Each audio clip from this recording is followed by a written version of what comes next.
marijuana is going to be legal here pretty soon, but how legal after all? It's still against federal law, but the states have legalized it, and the governor says she can't get an answer out of the feds on what they're going to do about it. But there are some entrepreneurs and capitalists getting ready to take advantage of the fact that soon you will be able to obtain marijuana for recreational use. Jamen Shively is a former corporate strategy manager for Microsoft, and he's founder and CEO of Diego Pellicer LLC. Pellicer.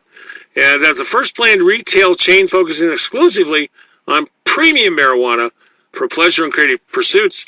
They have a big tasting, it says, on December 6th, but Jamen said he'd talk to us about it. Jamen, thanks so much for taking time with us this morning. Mr. Wilbur and Mr. Chairman, it's an honor, and I'm a big fan. Thank you so much for having me on the show. Well, thank you, Jamen. Thanks for being on. I got to tell you,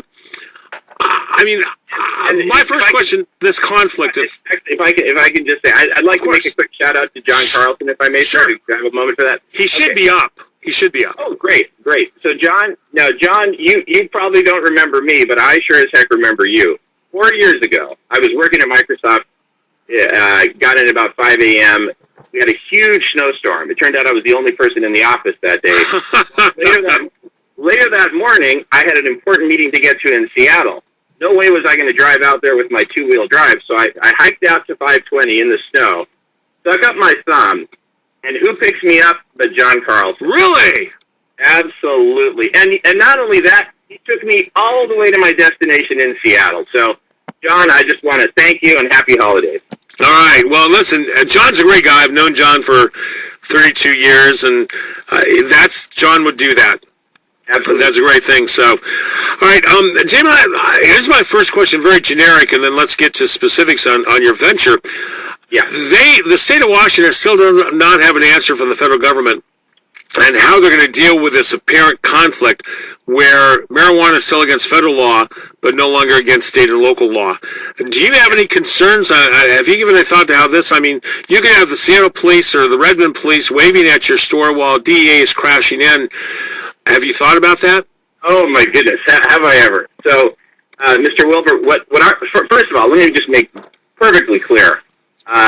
We are not going to break any laws of any kind, whether local, state, federal, of any nature. And so we will actually not open a single retail establishment or open for business, regardless of what Washington state law. They give us the green light and everything. Here's your license. Go for it. We will actually not open our doors until it's 100% legal. And it's not only for our own protection, it's for the protection of our customers. Right. So are you thinking that it would take congressional action, or are you waiting for the feds to give the green light to Washington to operate? If you know what I mean. If the feds say, state law is fine, go ahead and do it, without an act of Congress, without some kind of federal action, would that be enough? I really don't know. I'm okay. Not a lawyer and not an expert in these matters, but me neither. But I am a student of history, and I do know that there is a trend here, and it's very clear. This is a populist issue. The majority of the American people want it to be decriminalized, right? Not put it in grocery stores and have at it, but decriminalized and controlled as a controlled substance, which is what it should be, and better still, taxed heavily. I'm 100% in favor of the taxes. Tax it as high as you want, because you know what? That's going to put it out of reach of the younger folks, even folks in their 20s. I think 21 is way too young to be consuming, but that's my personal opinion. And that's exactly why we're focusing on the premium market. Ours is going to be expensive stuff. Think the Neiman Marcus of marijuana. Yeah, I mentioned the Victoria's Secret called Victoria's Weed or something. The high end stuff. Although never having touched it, I have no idea what premium stuff really is. I would assume there's grades just like of tobacco and liquor, that there are premium grades and average grades and that kind of thing. Absolutely, and as well, just like with tobacco and liquor, you can put just the government-mandated levels of controls and quality testing and whatnot, or you can take it all the way to the extreme. I mean, if you're going to be putting a substance, if you're going to be ingesting a substance that, some people are going to choose to smoke it, that's actually not what we recommend. There's a way to use a vaporizer so you're not smoking anything. But if you're going to be doing that, you should be absolutely sure that you're getting the absolute best quality. So we're going to be Six Sigma quality control, and that's going to cost some money. And of course, if that's going to raise the price of the product. But again, I think it should be a high-priced product to be consumed in moderation, to be savored like a fine brandy or a fine cigar. Like no one's going to go out and get wasted on an expensive bottle of brandy. Right. You're looking for the Opus X. You're looking for the high-grade stuff as compared to a Tipperillo, in other words. Absolutely. Okay. Let me ask a question, if I may, because I'm intrigued by this question. And you say you think it should be high-priced. I would agree with you. You think it should be taxed heavily. Here's my question, though. If you tax it too heavily and price it too high, you're going to create a black market for kids and others who want not necessarily your stuff, but marijuana in general. And if you price it out of reach, and we've seen this with other products as well, there's going to be a black market, what some would call a free market, if you will, of people saying, it doesn't really cost $20 to produce that pack. It produces 7, but with taxes like it's now 20, I can produce it and sell it for 7. So you're going to have people looking around saying, hey, psst, kid, you want what Jamen sells in a store? Psst, I can get it to you for like $6-7 a pack or $10 a pack because yours is so high because we don't pay taxes because we're criminals to begin with. Your thoughts? Absolutely, Mr. Wilbur. So please, Kirby. Mr. Wilbur was my dad. So I'm not old enough to be a Mr. Wilbur yet. So, all right, Kirby. Thank you. You bet, of course. So, if you look at it from the standpoint of free market economics, economic theory says exactly what you're saying. You're absolutely right. However, if we look at actual track record history as opposed to economic theory, what's the case with alcohol? A 6-pack of quality beer is going to cost you $9 in the store with taxes and everything right out the door. How much does it cost Anheuser-Busch to produce that? A lot less. How much? So could somebody set up a home brew operation and go pushing beer at $5 a 6-pack and make money? Absolutely, they could. Do they do it? No, because when you create a legal, controlled marketplace where people can go and purchase it legally, it completely deflates the market, the black market. Right now, the black market is gigantic because it's the only market there. Right. I'm talking about for recreational use. Right, sure. No, I agree. Absolutely. Yeah, I'm not talking about medicinal. Medicinal is a whole different thing. Yeah. Just like some hospitals, emergency rooms will keep a secret, private, a well-locked stash of cocaine. If somebody comes in with a bad wound and they absolutely need the best pain medication immediately, I'm all for that, right? I think cocaine should be banned otherwise. Mm-hmm. But so medicinal is a completely different question. So people who want to use it, the black market is their only option now.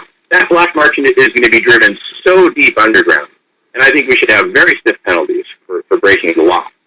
But we do have with tobacco, for instance, we do have a serious problem with cigarette smuggling from cheap states where it's not taxed, like North Carolina and others, to states like New York where it's excessively taxed, where you actually have organized crime involved in moving semis full of cigarettes to sell on the market and sell cheap. It does occur with cigarettes. Yeah, that's a slightly different, it's a very good example, but it's also slightly different in a couple of important respects. So, first of all, if somebody has one of these black market packs of cigarettes and they're walking down the street having a smoke, and a cop pulls you over and says, "Hey, where'd you get that?" "Oh, well, I just flew in from North Carolina, so I took it on the plane. Perfectly legal to do that." Right. So it's this, but some back alley baggie, right, that doesn't have the proper label, receipt, etc. Oh, busted. Okay. So that's my view on that. Now, is your vision for chain stores like 7-Elevens or, TJ Maxx or Macy's, where you'll have a retail chain around the state of people that know by name and by brand that you have quality and that they can be assured when they purchase this in your store they're getting their money's worth? Absolutely, with the exception that we're actually planning on having a very limited number of locations. Okay. We want to work with the individual cities and towns. And if a given city or town doesn't want us there, we're going to talk with the city council, mayor, chief of police. Is this something that you actually want in your community? Because if you don't want it, we absolutely don't want to be there. Mm-hmm. On the other hand, there's going to be a lot of towns that do want it. For one thing, it's going to bring in a lot of tourism, taxes, economies of agglomeration. There's going to be a lot of benefits to the local economy. Now, again, you're aiming toward a certain high income, almost professional demographic, as opposed to the 70-year-old kid that we always stereotype with having smoked a lot of weed. So what you're going to sell to communities is that you're not going to have the 16, 17-year-olds. You're going to have professionals that happen to partake, and this is a place they can come and buy a product of quality and high price and be assured they're getting the money's worth. So you're going to be appealing to a certain demographic, not just pot smokers, but quality pot smokers. In fact, we're actually not even going to appeal to pot smokers. Number one, our price is going to be too high. Mm-hmm. Number two, our target market are law-abiding citizens who have not broken the law. I mean, maybe they took a puff, back when they were in college, and maybe they didn't inhale, as some politicians like to say. But for the most part, these are law-abiding citizens, and so they're going to be first-time users. It's a whole different market, and so we're going to focus on educating them, making sure that it's sold in small portions, and telling them this is how to do it. Now, make sure if you're going to consume this, pass your keys to somebody. Make sure you don't have anything for which you actually need to be responsible in the next 5 hours. The kids are taken care of. You're at home or you're at a friend's house where they can drive you home. Situations like that. So there's a lot of education to be doing. The people who are already using it, they already know all this stuff, mm-hmm. right? And so they're not going to go in and pay a premium price for a premium product to get a premium education. So they're going to be the last people to set foot in our store. Okay. Now you have this event coming up. One more question, we'll let you go.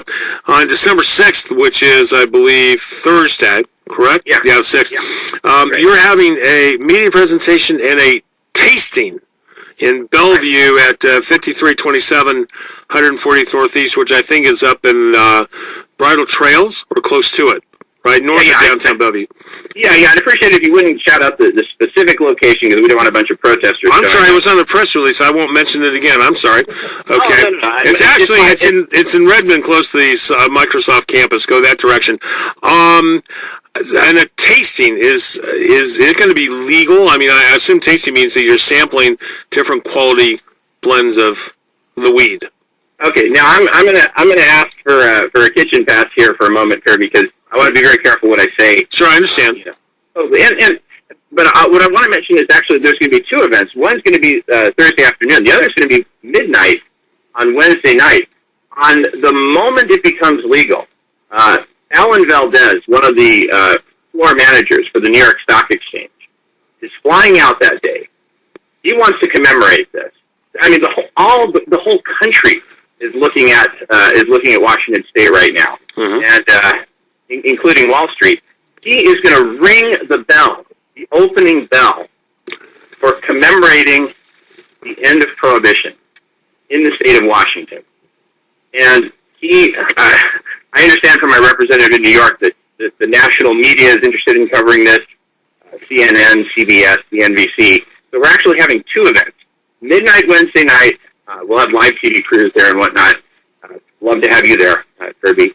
And then the following day, a more lengthy presentation.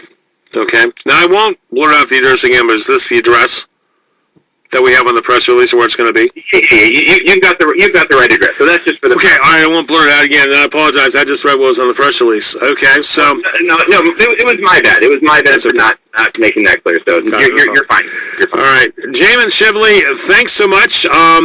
We'll be looking forward to this as the story continues to develop because I think there are a lot of interesting angles, if you will, here, and a lot of laws to straighten out, a lot of things to straighten out, but entrepreneurs in the free market rise. So I will be in touch. I'll be filling in for John from time to time. We'll get a chance to talk again, and we'll follow the progress, and who knows? Maybe I'll show up. I've got the address.